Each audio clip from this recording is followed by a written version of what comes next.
Vamos lá, Kim. Eu queria aqui tratar agora do MBL, né? E agora de algumas incongruências. O MBL, há pouquíssimo tempo atrás, dizia-se contra o fundo partidário e o fundo eleitoral. Dizia que era roubo. Inclusive, existe um tweet do ex-deputado estadual Arthur Duval dizendo que se um dia o vissem defendendo e usando fundo eleitoral, que eram para poder executá-lo, prendê-lo, porque isso nunca aconteceria. Pois bem, então vamos fazer isso, né, Arthur? Porque você defendeu o fundo eleitoral e não só defendeu o fundo eleitoral e o fundo partidário, como eles utilizaram aos milhões nessa campanha o tal dinheiro público, o tal dinheiro de roubo. E mais do que isso, membros do MBL xingavam o prefeito Ricardo Nunes, diziam que era ladrão, que era isso e aquilo, e hoje o MBL tem uma subprefeitura aqui na capital. Hoje o MBL é base do prefeito Ricardo Nunes, inclusive possuem uma subprefeitura com um orçamento bastante recheado, que é a subprefeitura da Vila Mariana, que é chefiada inclusive por um ex-assessor do deputado Kim Kataguiri. Eu quero entender, Kim, agora que vocês vão fundar um partido de fato, né, caso o TSE chancele, se vocês vão ter um pouco mais de coerência nas suas falas ou se vocês vão começar a mudar as suas posições conforme os ventos, conforme a conjuntura, porque é importante para um político ter palavra, né? Vamos lá, nós continuamos contra o fundo eleitoral, tanto que recentemente nós tivemos uma votação em relação ao fundo e eu votei contrário. PT, PSOL e PL votaram a favor, né, do aumento do fundo partidário, né, para o ano que vem. Então, acho que vocês que de fato tinham que clarificar esse posicionamento continuam votando contra. Agora, atestando a realidade de que em nenhuma eleição majoritária você é competitivo enquanto o fundo existir, né? Nós vamos lutar para que o fundo acabe.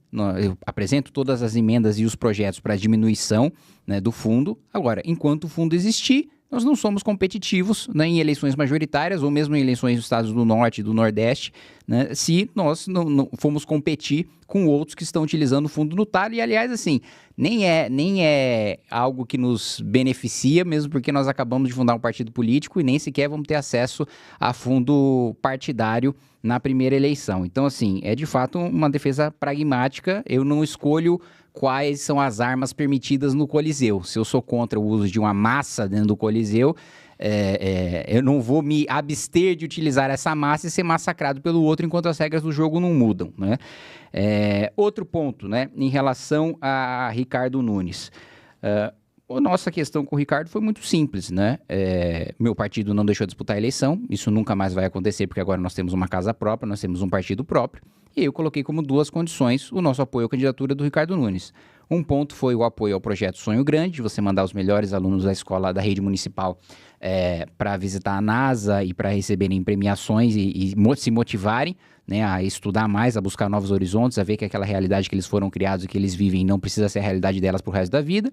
E o outro ponto era o uso das câmeras com inteligência artificial, o Smart Sampa, que de fato foi implementado e que, aliás, muito curiosamente, de maneira bastante engraçada, né, o namorado de uma vereadora do PSOL foi preso por roubo, né, ele estava no Banco Nacional do mandado de prisão, com mandado de prisão expedido, e o PSOL que tanto esperneou contra esse sistema de inteligência artificial. Aliás, seria até interessante saber seu posicionamento em relação a isso, se você é contra o uso de câmeras com inteligência artificial, se você é a favor, porque são criminosos que estão sendo pegos, aliás, agora aos milhares. Um desses criminosos, o namorado da vereadora do PSOL, e o PSOL ingressou com uma ação contra a contagem de bandidos que são presos pelo Smart Sampa, porque eles estariam violando o patrimônio histórico das pedras portuguesas em que eles foram colocados, né? Porra, se for assim, vamos proibir todos os ambulantes e todas as pessoas que têm barraca e colocam em cima das pedras portuguesas para fazer as suas vendas, né? Uma argumentação claramente ridícula só para chorar e espernear contra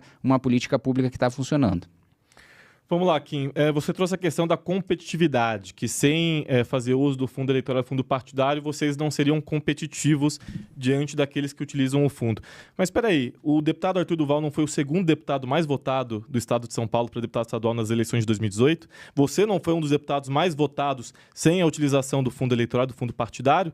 Então, espera aí. Então, vocês provam de forma empírica que vocês tiveram sucesso eleitoral nas urnas sem a utilização de um único centavo de dinheiro público. Portanto, portanto, não se trata de competitividade, porque vocês sabem trabalhar de forma efetiva sem a utilização de recursos públicos. Então, para que utilizá-los? Para gastar R$86 mil numa agência do irmão do líder do Movimento Brasil Livre, o Renan Santos, para gastar dinheiro com pessoas e amigos próximos do grupo? Então, para que vocês utilizam esse dinheiro? É um questionamento. E esse argumento de moral, né, eu acho importante, porque, peraí, se vocês entendem que é um dinheiro fruto de roubo, né, que é um dinheiro errado, é moral você utilizá-lo só porque o torna-se mais competitivo? Então, existe um equívoco aí também na abordagem. Ou vocês têm palavra, vocês têm princípios e valores, ou vocês são voláteis em relação aos seus princípios e valores. Em relação ao governo e ao PT, não posso dizer, porque o PSOL votou contra, né, o aumento do fundo eleitoral, do fundo partidário. Eu sou do PSOL e eu posso te garantir que todos nós, de forma unânime, somos contra o aumento do fundo eleitoral, do fundo partidário no Brasil, que é uma excrescência. Inclusive, ter 50 bilhões de reais, né, de emenda para o Congresso é um absurdo. Inclusive, o PSOL foi o responsável por entrar com ação, junto com os advogados Valfrido Vade e Rafael Valim, contra as emendas PIX, né, que depois o ministro Flávio Dino conseguiu nos ajudar, mas infelizmente o Congresso, que trabalha contra os interesses do povo, ainda permanece querendo liberar essas tais emendas PIX que o PSOL foi na justiça contra, de forma contrária. Então, acho que tem certas coisas que a gente precisa deixar claro aqui. Vamos lá. A minha eleição, a eleição do Arthur, primeiro que não é a eleição majoritária e segundo, é no estado de São Paulo. Então vamos lá. Os recursos que nós vamos ter na primeira eleição, né, que é de fundo eleitoral, deve ser 2 milhões para o Brasil inteiro. Esses recursos vão ser concentrados justamente nos estados em que a gente não é competitivo por causa do volume de dinheiro que se utiliza nos seus adversários, em estados como o Rio Grande do Norte, né, de Natal, do nosso vereador Faustino, em estados como a Bahia, de Salvador, do nosso vereador Sandro Filho, e de outros estados em que nós não temos a mesma realidade. Veja, se eu quisesse ficar o resto da minha vida com um discurso como se eu fosse o melhor de todos, como se eu fosse o mais iluminado, como se eu fosse o melhor, e me elegesse o resto da minha vida deputado federal sem fundo eleitoral, sem fundo partidário, eu conseguiria. Agora, pelo fato de eu ter um projeto de país, pelo fato de eu querer ser competitivo no projeto majoritário, né, eu faço essa defesa que, pessoalmente, para mim não é boa. Né? Como você colocou, eu me elejo sem, né, eu não precisaria disso. Né? Agora, se eu quero ter um grupo político, se eu quero ser competitivo na política, se eu quero ter um projeto majoritário, eu vou precisar disso. Né? Em relação a ser volátil, olha, nós nunca demos um cavalo de pau a ponto de fazer como você e, por exemplo, sair do PSD do Kassab e menos de 3 anos depois ir para o PSOL da extrema esquerda. Né? É esse salto de princípios e valores que eu acho que você precisaria explicar. E o outro ponto, né, sobre R$86 mil com a produtora do irmão do Renan, primeiro que se você analisa qualquer outra produtora para fazer o trabalho igual, isso aqui está assim, 4, 5 vezes abaixo do valor de mercado. Nunca colocou um centavo de lucro no bolso. Né? Isso é absolutamente o custo de se fazer essa produção. Então, você insinuar, né, jogar isso no ar como se tivesse alguma coisa de errado, como se tivesse algum superfaturamento, como se estivesse se beneficiando desse dinheiro e colocando no próprio bolso, vamos lá, seria muito melhor e muito mais fácil para a gente não fundar partido político nenhum. Eu vim na próxima eleição pela União ou por qualquer outro partido do Centrão, eu pegar R$3 milhões para fazer a minha campanha, o Guto pegar R$3 milhões para fazer a campanha dele. Se o nosso objetivo fosse desviar dinheiro, a gente pegava esses R$3 milhões e aí sim contratava amigos nossos para fazer coisas que a gente não precisa. Né? Se fosse meu objetivo, né, colocar dinheiro no bolso na política, não seria o único parlamentar que votou contra o aumento do salário de deputados, ao mesmo tempo que se negou a receber esse aumento. Já doei R$500 mil líquido de salário, que eu poderia legalmente ter colocado dentro do próprio bolso, como todos os parlamentares do PSOL fizeram, né, apesar de discursar em favor dos mais pobres, estão no 1% mais rico da população. E a mesma coisa sobre cota parlamentar, a mesma coisa sobre verba de gabinete, né, em que se vê um discurso aparentemente de defesa dos mais pobres, mas se usa dinheiro de cota parlamentar para aluguel de carro, para pagar gasolina, para pagar alimentação, como se o salário de deputado federal não fosse suficiente para isso. Né?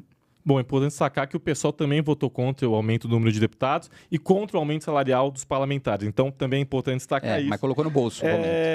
Assim como você está renunciando? Sim, eu acabei de falar. Maravilha aqui. Mas deixa eu dizer uma coisa para você. Então, que bom que as pessoas possam depois fiscalizar, né, e fiscalizar o exercício do seu trabalho e para onde que vai os recursos, É público. os recursos do seu gabinete.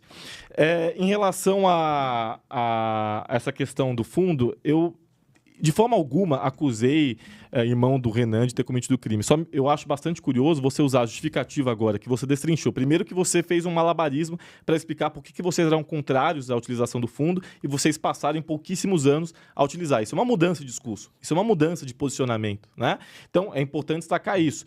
E mais importante do que isso é esse tipo de argumento de que, peraí, então em estados como do Nordeste, do Norte, a gente só pode ser competitivo se a gente utilizar o fundo eleitoral e o fundo partidário. Mas então por que não abre mão em São Paulo? Então é tudo muito incoerente. Se em São Paulo vocês conseguem se eleger sem um fundo, por que vocês não abrem mão do fundo em São Paulo? Por que a Amanda não abriu mão do fundo em São Paulo? Por que o Guto não abre mão do fundo em São Paulo? Por que você não abre mão do fundo em São Paulo e vocês liberam para o resto do Brasil? Vocês não vão fazer isso, porque não é sobre isso. Não é sobre isso. Né? Então, nós vamos fazer isso. É importante... você vai abrir mão do fundo? Você não vai gastar um centavo? Próxima eleição? Não, eu vou gastar então, um centavo só para mostrar para os meus colegas que eu estou usando junto com eles. Então, peraí. Então, deputado Kim Kataguiri, parabéns, Sim. deputado. Parabéns. Obrigado, parabéns obrigado. pela coerência, anunciando em primeira mão do seu podcast, você viu? Quem sabe na próxima você não vota em mim.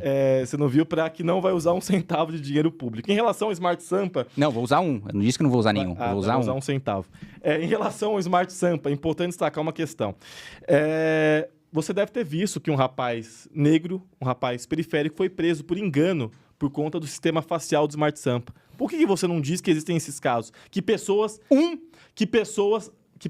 são presas por engano por conta desse sistema. E olha que coincidência. É o loirinho, branquinho, playboy dos Jardins, da Vila Madá? Não. É o homem preto, é a mulher preta, periférica da periferia, que por alguma atitude suspeita, né? Porque o sistema identifica uma atitude suspeita e essas pessoas são presas por engano, né? Então, é muito interessante isso. E o Kim aqui trouxe também, aliás, quem são eles para falar sobre mudança de posicionamento? Mas que eu fui filiado a um partido do Centrão quando eu tinha 18 anos de idade. Kim, primeiro, você é jovem também, né? Se eu não me engano, você tem 29 anos de idade, mas eu sou mais novo ainda, eu tenho 23 anos de idade. Sou um garoto e eu tenho muito orgulho da minha trajetória de vida. Eu tenho muito orgulho de ser um recém-advogado com 23 anos de idade, trabalhar na liderança do pessoal na Câmara Municipal, ser o responsável por ter ajuizado a ação que levou à cassação daquele vereador que queria proibir doar comida de rua em São Paulo e foi membro e fundador do MBL, o Rubinho Nunes. Eu que cacei ele na primeira instância. Eu tenho muito orgulho da minha trajetória com tão pouca idade. E, lógico, com 16, 17, 18 anos, a gente não sabe ao certo aquilo que a gente quer. Agora, um parlamentar, um deputado federal que com 20 e tantos anos já diz que vai ter uma posição e 2 anos depois muda de posição, aí realmente é um pouco mais complicado. Então, só para a gente poder se situar e entender aqui quais são as diferenças.